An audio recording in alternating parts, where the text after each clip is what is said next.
Good evening, everyone. Hello, welcome.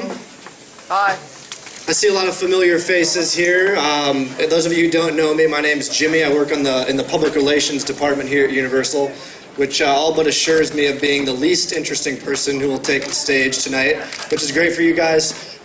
We're thrilled to have you. We've got a terrific year of Halloween Horror Nights ahead of us, the 25th year. We'd like to say it's the biggest and best. We know it's the biggest. We'll let you tell us if it's the best, but I know that's our goal every year. Really happy to have you here. We can't wait to show you what's in store. So without further ado, I'm going to introduce a man who you all know too well, Mr. Mike Aiello, the creative director for Halloween Horror Nights. Thank you, Jimmy. All right, it's way too quiet in here. How's everybody doing? Okay, that's a little bit better. We're not quite there yet, but we'll get there. Happy Halloween, everybody. Welcome to Halloween Horror Nights 25 Media Preview Night. Woohoo! 25 years. Holy moly, that's amazing. Who has been to all 25 years of this event? Show of hands. Who's been all 25 years? We know Bob in the back, Bob Page in the back. He works here, though. That doesn't count. Anybody been here for 25 years this event in some capacity? Yeah? All right. I have. I started here with Fright Nights as a guest, came here with my dad every single year before I started working for the company in '96.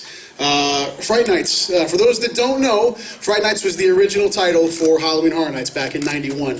It was a 3-night event and had one maze, a couple of characters in the park, and it was a test to kind of find out if an event like this would be something people would want to see and attend.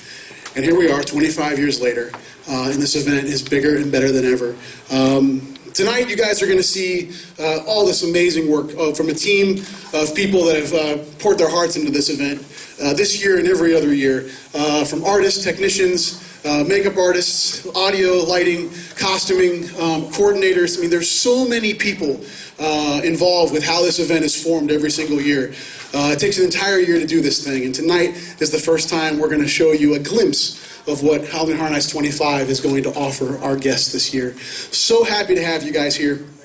Back to a little bit of the history. So '91, the event began, and it did well. It grew year after year. 2000 was a pivotal year, though, and particularly a pivotal year because of what we're doing this year.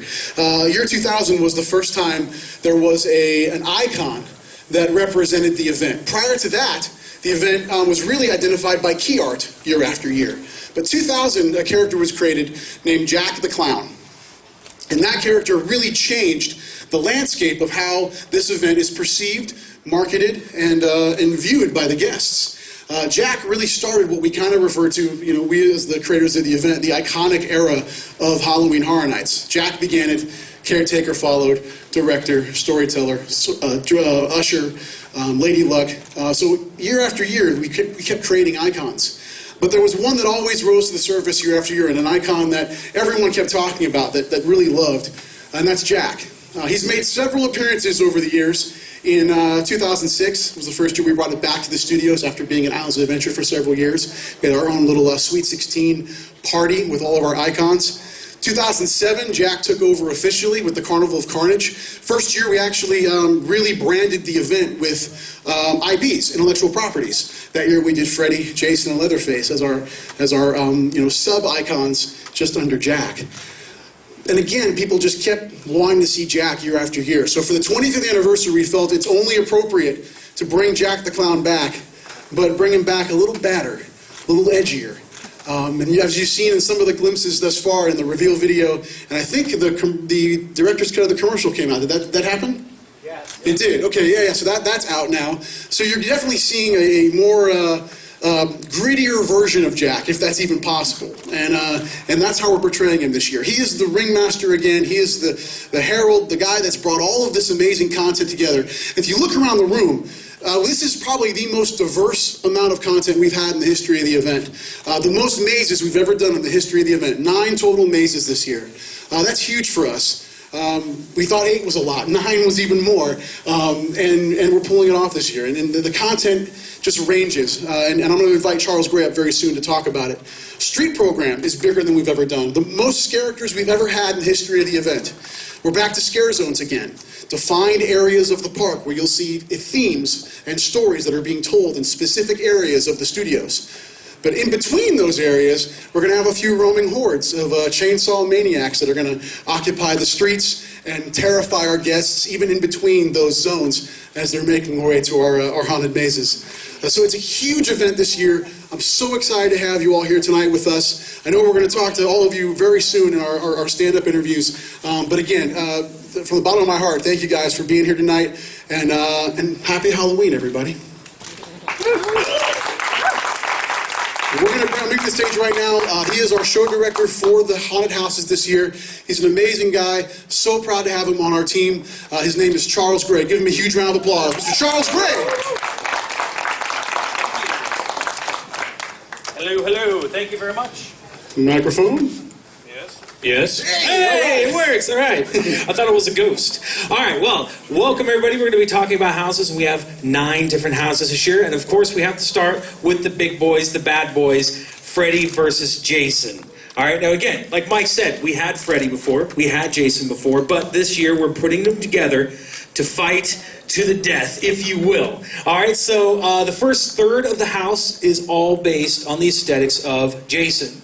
All right, so we have the Camp Crystal Lake. You're going through all those iconic looks with Jason, the machetes, the body count. Then we move into the next third of the house, and we're talking about Freddy. 1428 Elm Street. We're going through his realm with boilers, all his victims, his famous kills, and then the last third of the house, we see the versus part. They're going to be fighting each other, and at the very end, we find out who wins. Is it going to be Freddy or is it going to be Jason? You're going to have to go through the house to find out. All right?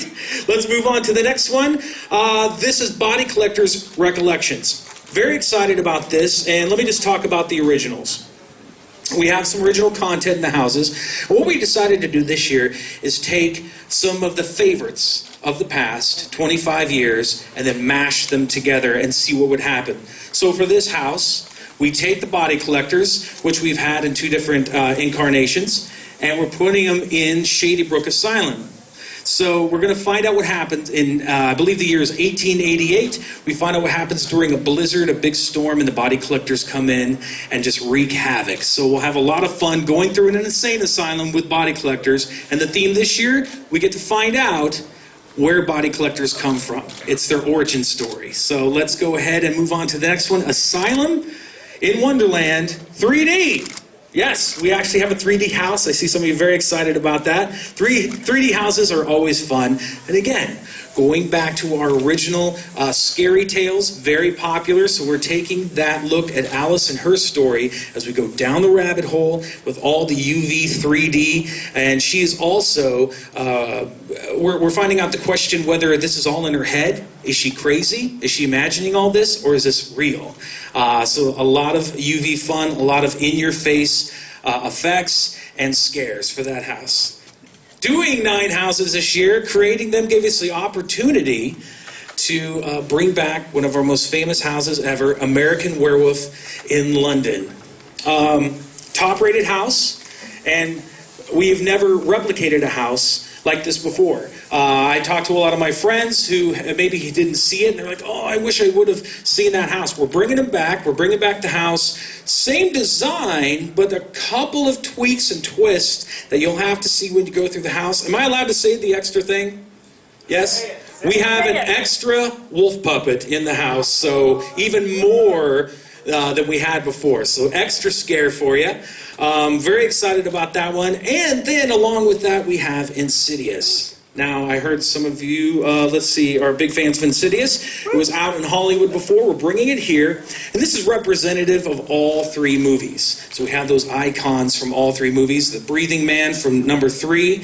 We have the Lipstick Demon or Red-Faced Demon. And we also have the woman or the Bride in Black, which is very freaky all through the house.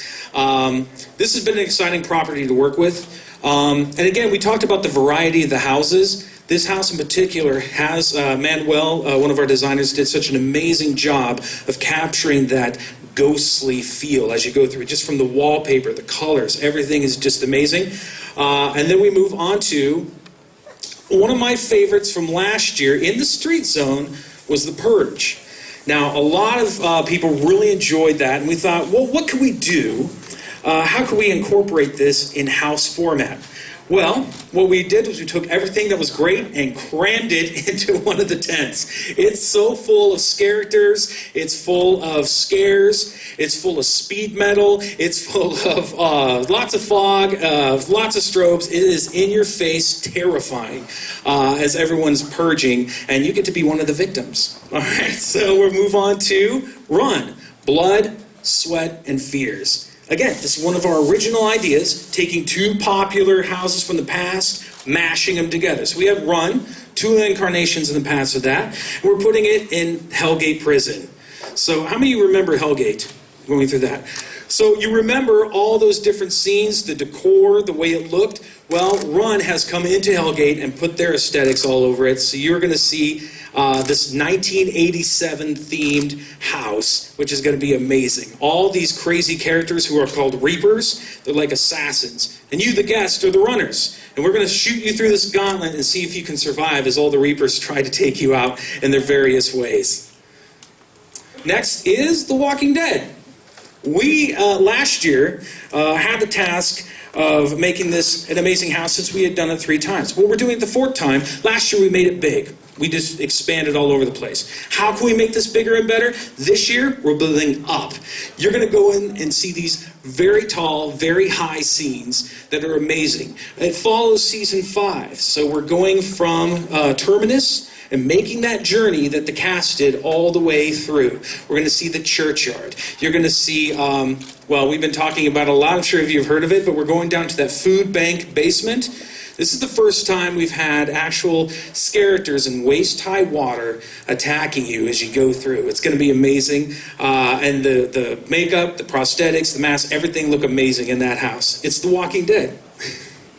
And then we have 25 years of monsters and mayhem. We've been talking about 25. It's a silver anniversary. Very excited. We want to give you guys all a taste of all your favorite scares.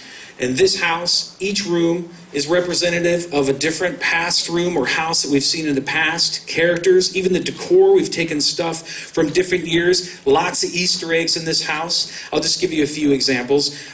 Somebody told me the other week that their favorite house ever was The Forsaken with the tip ship. So we have that in there. We have lots of scary tales. We have icons in there. Lots of Jacks, of course, because he is presenting the house. And we're going to see all 3 versions of the Jack, which I'm very excited about too. So those are the houses this year. I'm excited to talk to you all about one-on-one, individually, but just as exciting, and I'm super excited for Lora Wallace to come up here and talk about streets. So let's give it up for Lora Wallace, everybody! Thanks, Charles. Happy Halloween, everyone. I'm super excited to talk to you about streets. I'm going to give you just a very brief overview of what we're doing in the streets this year, and I can give you more detail if you want to come see me later. This year, we really wanted to twist it up. Use some of the brands that we know and love to work with at Halloween Horror Nights and put a new twist on it. Do something different. So the first brand that we're going to see is Scary Tales. Again, a brand that we know and love and we've done many different ways. We're putting that steampunk flair on top of it and we're calling it Scream Punk. So you'll see some of your favorite scary tale creatures out there. Next we have Evil's Root. One thing we love at Halloween Horror Nights is to dig into that tradition of Halloween, that very natural scare of Halloween. And Evil's Root, you're going to see all those bats and fairies and beasts that we have done in the past and putting a new twist on it. You're also going to see the jack-o'-lanterns all through Central Park, something that we love. In San Francisco, we're bringing back the all-night die-in. We've done this many different ways at Halloween Horror Nights. We've had a house, we've had a street program. This year we're featuring a double feature. One set you're going to see all grayscale classic monsters, and then we switch it up and go contemporary horror icons like Purge, like The Strangers, like Freddy, like Jason. You're going to see them all out there. So that's our double feature.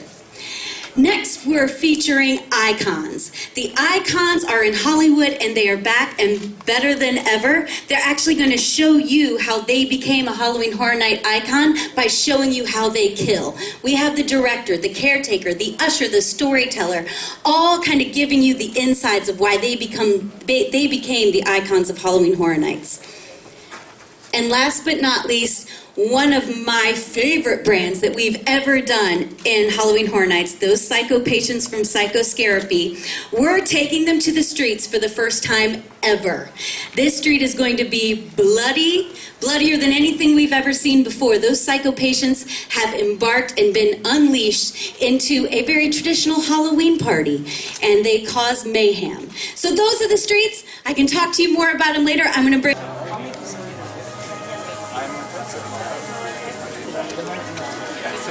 Still go work.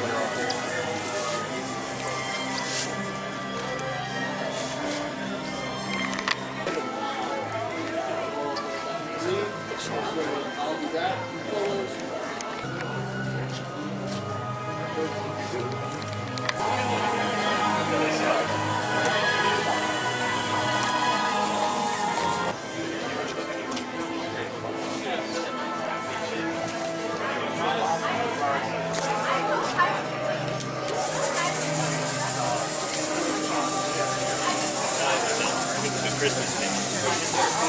And they had like people's heads on film.